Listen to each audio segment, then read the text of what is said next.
அனைவருக்கும் வணக்கம். இன்னைக்கு நம்ம இந்த வீடியோல என்ன பார்க்க போறோம்னா, 5ஆம் வகுப்பு அறிவியல் பருவம் 1 அலகு 2ல பருப்பொருள் மற்றும் மூலப்பொருட்கள் இந்த பாடப்பகுதியில் இருக்கக்கூடிய மதிப்பீடு பகுதியில் இருக்கக்கூடிய அனைத்து வினாக்களுக்குமான விடைகளை பார்க்கலாம். இங்க பாருங்க, மதிப்பீடு பகுதியில சரியான விடையை தேர்ந்தெடுத்து எழுதுக. 1.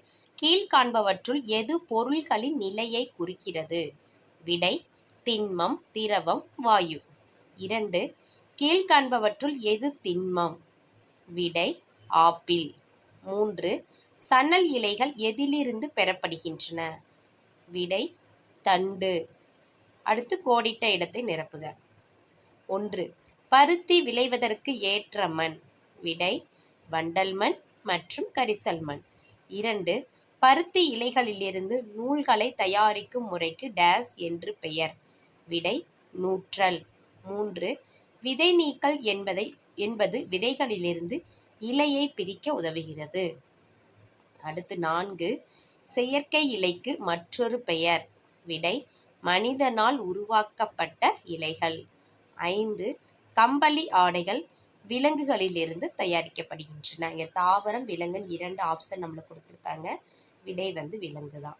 அடுத்து பார்க்கலாமா? பொறுத்துக பகுதி. நூல்.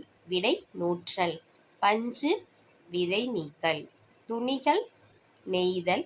ரேயான் மரக்கூழ். சணல் தண்டு. இது அதற்கான விடை. அடுத்து பார்க்கலாமா? சரியா அல்லது தவறா என கூறுக. முதல் கேள்வி, தேங்காயின் வெளிப்புறம் உள்ள பொருள் நார் எனப்படுகிறது. விடை சரி. பீன்ஸ் மற்றும் பட்டாணி பயறு வகையை சார்ந்தவை. விடை சரி. 3. மேஜை ஒரு வீட்டு உபயோகப் பொருள். விடை சரி. 4. இனிப்புச்சோளம் மக்காச்சோள வகையை சார்ந்தது அல்ல. விடை தவறு. என மக்காச்சோள வகையை சார்ந்தது தான். அடுத்து 5. பருத்தி பந்தில் சணல் இலைகள் உள்ளன. விடை தவறு. ஏன்னா பருத்தி பந்தில் என்ன இருக்குன்னா பஞ்சு தான் இருக்கு. அப்ப விடை தவறு. அடுத்து கீழ்காண்பவற்றில் பூர்த்தி செய்கின்றிருக்கு. கீழ்காண்பவற்றை பூர்த்தி செய்க. 1.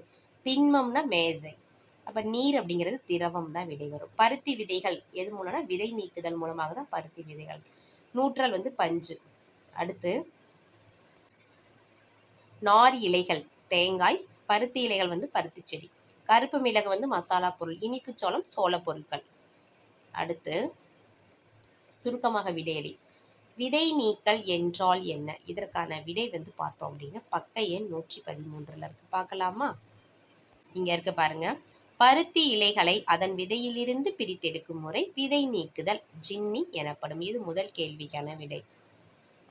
அடுத்து இரண்டாவது கேள்வி, கோதுமையிலிருந்து தயாரிக்கப்படும் பொருள்கள் 2 கூறுக. இதற்கான விடை பக்க எண் 115 இருக்கு. பார்க்கலாம்.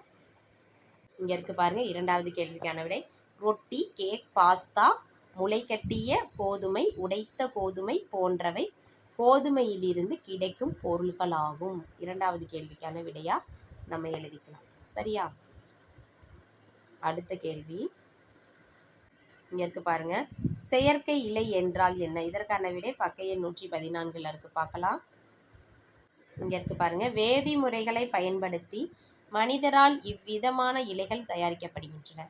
எனவே இவை செயற்கை இலைகள் அல்லது மனிதனால் உருவாக்கப்பட்ட இலைகள் என்று அழைக்கப்படுகின்றன. இது மூன்றாவது கேள்விக்கான விடை.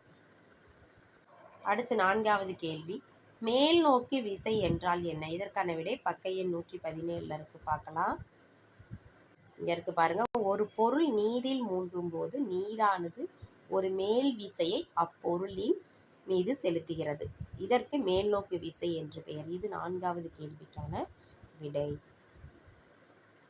அடுத்து ஐந்தாவது கேள்வி, முழு தானியங்களின் பெயர்களை பட்டியலிடுக. இதற்கான விடை பக்க எண் 115 இருக்கு. பார்க்கலாம். விடை இங்க இருக்கு பாருங்க. கோதுமை, சோளம், அரிசி, பார்லி, பீன்ஸ், பட்டாணி மற்றும் சிறுதானியங்கள். இது வரையில் எழுதிக்கலாம். ஐந்தாவது கேள்விக்கான விடை.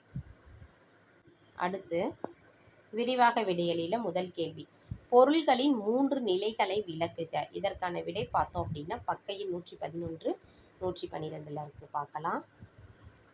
இங்க இருக்கு பாருங்க. பொருள்களின் நிலைகள் இருக்குல்ல, அதுக்கு மேல பருப்பொருள் 3 இயற்பியல் நிலைகளில் காணப்படுகிறது. அவை திண்மம், திரவம் மற்றும் வாயு. இவை மூலக்கூறுகளால் ஆனவைன்னு எழுதிட்டு மூலக்கூறுகள் அணுக்களானவை, இதை கூட சேர்த்து எழுதிக்கலாம். அடுத்து திண்மம்னு போட்டுட்டு கீழே அந்த பாயிண்ட்ஸ் ஃபுல்லாக எழுதிக்கலாம். திண்மங்களில் மூலக்கூறுகள் மிக நெருக்கமாக அமைந்துள்ளன. இவற்றை அழுத்த முடியாது. இவை குறிப்பிடத்தக்க உருவம், வடிவம் மற்றும் கன அளவை பெற்றிருக்கும். திரவம். திரவங்களில் மூலக்கூறுகள் தளர்வாக இடைவெளி விட்டு பிணைக்கப்பட்டிருக்கும். எனவே திரவங்களை சிறிதளவே அழுத்தலாம். இவை குறிப்பிட்ட கன அளவை பெற்றிருக்கும், ஆனால் குறிப்பிட்ட வடிவம் மற்றும் உருவத்தை பெற்றிருக்காது. அடுத்து வாயு. வாயுக்களில் மூலக்கூறுகள் மிகவும் தளர்வாக பிணைக்கப்பட்டுள்ளன. எனவே வாயுக்களை எளிதில் அழுத்தலாம். இது வரல எழுதிக்கலாம். முதல் கேள்விக்கான விடை. அடுத்த கேள்வி, பருத்தி பந்திலிருந்து துணிகளை உருவாக்கும் முறைக்கான விளக்கப்படத்தை வரைக. இதற்கான விடை பக்கம் 213 இருக்கு, பார்க்கலாம். இங்கே பாருங்க, இதோட விளக்கப்படம் இங்கே இருக்கு. இதில் பருத்தி பந்துகள்னு போட்டுட்டு அதுல இருந்து பருத்தி இலைகள் விதை நீக்குதல் மூலமா பருத்தி இலைகள் கிடைக்கிது. அடுத்து பருத்தி இலைகளுக்கு அடுத்து பஞ்சு, அடுத்து பஞ்சுக்கு அடுத்து நூற்றல் மூலமா நூல்கள் கிடைக்கிது. நூல்கள்ல இருந்து என்ன கிடைக்குது அப்படின்னா நெய்தல் பின்னுதல் முறையில் துணி உருவாகுது. இந்த விளக்கப்படத்தை வரைஞ்சிக்குங்க, சரியா? இதை பற்றி பாயிண்ட்ஸ் எழுதணும் அப்படின்னா இந்த பாயிண்ட்ஸ் எழுதிக்கலாம். விதை நீக்குதல் அப்படின்னு போட்டுட்டு அதில் இருந்து ஆரம்பித்து 1 by 1 பாருங்கள். எது வரணும் அப்படின்னா செய்யப்படலாம் வரணும், சரியா? இது ஃபுல்லாகவே எழுதிக்கலாம்.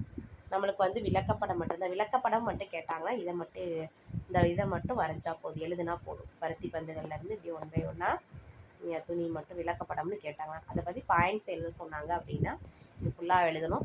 இதை ஷார்ட்டாக கூட நான் பாயிண்ட்ஸ் தரேன் பாருங்கள். இங்கே பாருங்கள், பருத்தி பந்திலிருந்து துணிகளை உருவாக்கும் முறை விளக்குகன்னு கேட்டால் தான் எழுதணும். நம்மளுக்கு வரைபடம் தான் கேட்டிருக்காங்க, அதை எழுதிக்கலாம். சப்போஸ் விளக்குகன்னு கேட்டாங்கன்னா இந்த பாயிண்ட்ஸ் ஷார்ட் ஃபார்மாக நான் கொடுத்துருக்கேன், எழுதிக்கிங்க. விதை நீக்குதல்னு போட்டு பருத்தி இலைகளை அதன் விதையிலிருந்து பிரித்தெடுக்கும் முறை விதை நீக்குதல் அல்லது ஜின்னிங் எனப்படும். விதை நீக்கிய பெறப்படும் பொருள் பஞ்சு, இதை மட்டும் எழுதினா போதும். அடுத்து நூற்றல். பஞ்சிலிருந்து நூல் தயாரிக்கும் முறை நூற்றல் எனப்படும். இயந்திரங்களை கொண்டு பெரிய அளவில் நூல்கள் நூற்கப்படுகின்றன. இந்த மாதிரி பாயிண்ட்ஸ் ஷார்ட்டாக எழுதிக்கலாம். அடுத்து 3வது பாயிண்ட், நூலிலிருந்து துணி உருவாதல் போட்டு 2 விதமான நூல்களை பயன்படுத்தி துணிகளை உருவாக்கும் முறை நெய்தல் எனப்படும். ஒற்றை நூலை கொண்டு துணி உருவாக்கும் முறை பின்னுதல் எனப்படும். தறி என்று அழைக்கப்படும் இயந்திரங்களை கொண்டு நெசவாளர்கள் துணிகளை நெய்கிறார். இந்த மாதிரி விளக்குகன்னு கேட்டால் இந்த ஷார்ட்டாக இந்த இப்போ சொன்னலம்மா இந்த பாயிண்ட்ஸ் மட்டும் எழுதிக்கங்க. புத்தகத்தில் கொஞ்சம் விரிவாக இருக்கும். மேக்ஸிமம் நம்மளுக்கு பார்த்தோம் அப்படின்னா விளக்கப்படம் மட்டும் தான் கேட்டிருப்பாங்க. விளக்கப்படம் அப்படின்னா இதை மட்டும் நீங்கள் வரைஞ்சிக்கலாம், சரியா? மேக்ஸிமம் இதை மட்டும் வரைஞ்சால் மட்டுமே நம்மளுக்கு போதும், ஓகேவா? பாயிண்ட்ஸ் கேட்டால் அந்த ஷார்ட் ஃபார்ம் கொடுத்தாலும் அந்த பாயிண்ட்ஸ் எழுதிக்கங்க. ஏன்னா புத்தகத்தில் பார்த்தோம் அப்படின்னா இங்கே பாருங்கள் பெருசாக இருக்கும், ஓகேவா? அடுத்து பார்த்தோம் அப்படின்னா காரணம் கூறுக. குடைகள் ஏன் செயற்கை துணிகள் கொண்டு உருவாக்கப்படுகின்றனருக்கு இதற்கான விடையை பார்க்கலாமா? இதற்கான விடை இங்கே இருக்கு பாருங்க. செயற்கை இலைகள் நீர் புகா தன்மை கொண்டவை. எனவே குடைகள் செயற்கை இலைகளான நைலான், பாலியஸ்டர் போன்றவற்றால் உருவாக்கப்படுகின்றன. 2வது கேள்வி என்னது? ஒரு பொருள் திரவத்தில் மூழ்குவதும் மிதப்பதும் எதனை சார்ந்தது? இதற்கான விடை இங்கே இருக்கு. ஒரு பொருள் திரவத்தில் மூழ்குவதும் மிதப்பதும் அப்பொருளின் அடர்த்தியை சார்ந்தது. ஒரு பொருளின் அடர்த்தி திரவத்தின் அடர்த்தியை விட அதிகமானால் அத்திரவத்தில் மூழ்கும். அந்த பொருள் திரவத்தில் மூழ்கும் கூட எழுதிக்கலாம். இது அதற்கான விடை. இந்த வீடியோ உங்களுக்கு பயனுள்ளதாக இருந்துச்சுன்னா நம்ம சேனலை சப்ஸ்கிரைப் பண்ணுங்கள், லைக் பண்ணுங்கள், ஷேர் பண்ணுங்கள். Thank you to all.